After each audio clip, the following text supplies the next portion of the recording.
एक बार फिर से हमारे वीडियो में आप सबों को बहुत बहुत शुक्रिया, धन्यवाद। आप सभी हमारे वीडियो को देख रहे हैं, प्यार आशीर्वाद बढ़ा रहे हैं, हौसला को बढ़ा रहे हैं, इसके लिए आप सभी को बहुत बहुत धन्यवाद। बतलाना चाहूँगा आज मेरा डाटा बहुत कम बचा, इसलिए कम मिनटों का वीडियो बनेगा, ज़्यादा लंबी वीडियो नहीं बन पाएगा। आइए आज का वीडियो शुरुआत करते हैं। तो मेरा कहना है, मेरा मानना है कि जब इस संसार में, इस धरती पर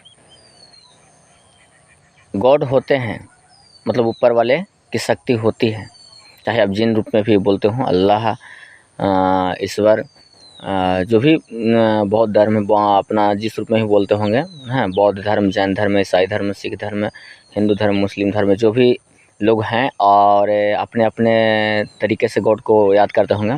तो मैं बतलाना चाहूँगा कि आप सभी उन्हें मानते हैं, उनकी पूजन भी करते हैं। सभी लोग अपने अपने स्थानों पर उन शक्ति या ऊपर वाले को याद करके पूजन आदि वगैरह सब कुछ करते हैं। जहाँ तक कुछ फल प्रसाद मेवा शाकाहारी प्रसाद चढ़ाते हैं, तो कुछ लोग मांसाहारी भेंट देते हैं, दान देते हैं।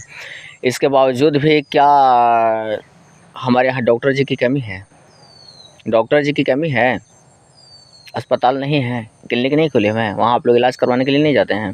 तो जब इतने सारे गॉड हैं ही, तो गॉड के नाम से ही क्यों ना सब कुछ मतलब हल हो जाए। ओझा भगत बैग वगैरह वगैरह बैगा वगैरह वगैरह बहुत सारे हैं, बावजूद आपकी समस्या का हल निकल पाता है? बहुत सारे गार्जियन लोग को सेवा करते हैं, सेवा करने के बाद आपको आशीर्वाद मिलता है, दुआ मिलता है, तो दुआ के बाद भी आप लोग डॉक्टर के पास क्यों रहते हैं? बस समझ आ रहा? तो आप कहेंगे कि आप ऊपर वाले का विरोध कर रहे हैं, गॉड का विरोध कर रहे हैं, भगवान का विरोध कर रहे हैं। तो नहीं मेरा मतलब विरोध नहीं, बस आपसे एक सवाल है, मतलब कि आखिर आप लोग इतने सारे पूजन पाठ, कर्मकांड इत्यादि हवन पूजन पाठ करने के बाद भी अस्पताल क्यों जाते हैं? तो बीमार पड़ेंगे तो जाएंगे नहीं, तो वो गॉड किसके लिए हैं? सिर्फ दर्शन करने, मिलने जुलने के लिए हैं? क्या है वो?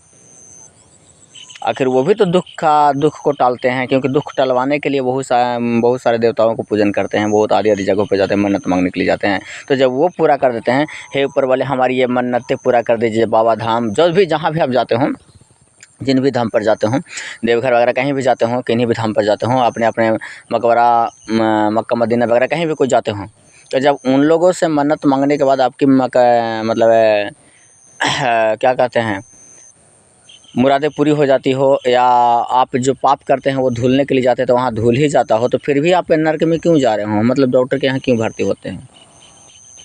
अब आप साफ लाइन में बहुत कड़वी आवाज़ में आप हमसे सवाल करना चाहेंगे या कमेंट में साथ भेजेंगे कि सबसे पहले आप बताइए, आप गॉड मानते हैं कि नहीं? तो मैं बताना चाहूँगा, मैं मानता हूँ। तो फिर आप इस तरह का सवाल क्यों कर रहे हैं? हाँ, तो आपसे जानना चाहता हूँ कि इसके बावजूद भी आप हॉस्पिटल वगैरह में क्यों जाते हैं? क्या कारण है? बस समझ रहे हैं? तो इन सवालों का जवाब आपको देना है। अब रही बात कि आप जवाब दीजिए, तो मेरे तरफ से जवाब है कि तन और मन का मैल हटना बहुत ज़रूरी है, दूर रहना बहुत ज़रूरी है। कहने का मतलब, जिस प्रकार से हमारा तन, शरीर गंदा हो जाता है तो स्नान करना बहुत ज़रूरी, नहीं तो हमें खलबली सी मच जाती है हमारे शरीर में, है कि नहीं? हमें अच्छा नहीं लगता है, अकबकाहट सा लगता है, तो स्नान कर लेते हैं तो सुकून मिलता है, गंदगी हटा लेते हैं शरीर से तो सुकून मिलता है, शांति मिलता है। नहीं तो आज नहीं तो कल, 10 दिन बाद, 20 दिन बाद, 10 महीने दिन बाद आप स्नान करेंगे ही करेंगे, तो अकबकाहट जैसा लगने लगेगा। चलिए, उसी प्रकार से आपका और नहीं तो फिर थुथुर हो जाएंगे, तो फिर वो आप शैतानी हरकतें, उस तरह का अन्न पानी शैतानी जैसा हो जाएगा, आप उस तरह का बन जाएंगे, हैं। नहीं तो स्नान करना आपके लिए बहुत ज़रूरी, क्योंकि आप लोग स्नान करते हैं। ठीक उसी प्रकार से मन का मैल हटाना ज़रूरी है, क्योंकि मन में बहुत सारी पाप, द्वेष, वैर, छल, कपट आदि भरे हुए रहते हैं। यही वजह है कि आपकी पूजा कोई भी स्वीकार नहीं की जाती है, अंततः आप हॉस्पिटल में जाते हैं। पहली बात, अरे कम से कम हॉस्पिटल से भी तो कुछ आप लोग सीखने का प्रयास करें, क्योंकि जिन डॉक्टर के यहाँ जाते हैं तो वो क्या बोलते हैं, पहले जो मेरा नियम कहता है वो मानो, मतलब मुझे पैसा दो। बस समझ रहे हैं? उसी प्रकार से गॉड भी वही चीज़ कहते हैं, ऊपर वाले भी वही चीज़ कहते हैं कि जो मेरा नियम है वो मानो। ठीक उसी प्रकार से गॉड जो कहते हैं वो मानना पड़ेगा। अब रही कि कुछ लोग डॉक्टर रिश्वत वगैरह भी मांगते हैं, ध्यान से सुनेंगे आप, तो वो अपने जगह पे गलत हैं, गलत काम करते हैं, गलत चीज़ मांगते हैं। ठीक उसी तरह से कोई देवता भी कहते हैं कि हमें बलि दीजिए, तो वो चीज़ गलत है, ध्यान से समझेंगे। और यदि कोई डॉक्टर आपको मतलब कह रहे हो कि नहीं आपके पास पैसा नहीं तो सेवा नहीं हो पा रहा है, और वो रिश्वत भी नहीं मांग रहे हैं, लेकिन बदले में आप देना चाह रहे हो, तो आप गलत हैं। ठीक उसी प्रकार से यदि गॉड आपसे बलि नहीं मांगते हो, आप खुद गसते हो, खुद देते हो, तो आप गलत हैं। मेरा बात समझ में आ रहा है? अब रहा कि ठीक है तो डॉक्टर हमसे रिश्वत नहीं मांगते हो, वो गलत रहेंगे, और मेरी मजबूरी है कि इलाज कराना बहुत ज़रूरी है तो मैं रिश्वत दे रहा हूँ, तो वो लेना नहीं चाह रहे हैं, तो फिर आखिर मेरा रोगी संभलेगा कैसे? तो बताना चाहूँगा बहुत सारे ऐसे उपाय हैं। आप चंदा मांगना शुरू करें, आप राह बटोह से 2-10 रुपया मांगते रहें और मांगने के बाद इलाज कराएं, जैसे भी बन पाए वो रास्ता है। या आगे तक जाएं, स्टाफ तक जाएं, किन्हीं को पैरवी करवाएं और स्टाफ तक जाएं, उनसे मदद मंगवाएं, आपको राहत शायद मिलेगी, हमारे ख्याल से ज़रूर मिलेगी।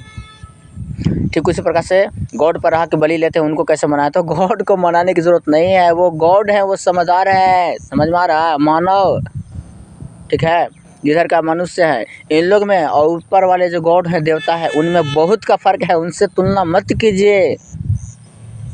सरासर आपकी गलती है जो बलि देते हैं, समझने का प्रयास कीजिए, वो नहीं मांग सकते हैं। अब आपका कोरा बहाना है। वीडियो लंबा हो रहा है, अगले वीडियो में कुछ और निकालूंगा, तब तक के लिए बहुत बहुत धन्यवाद।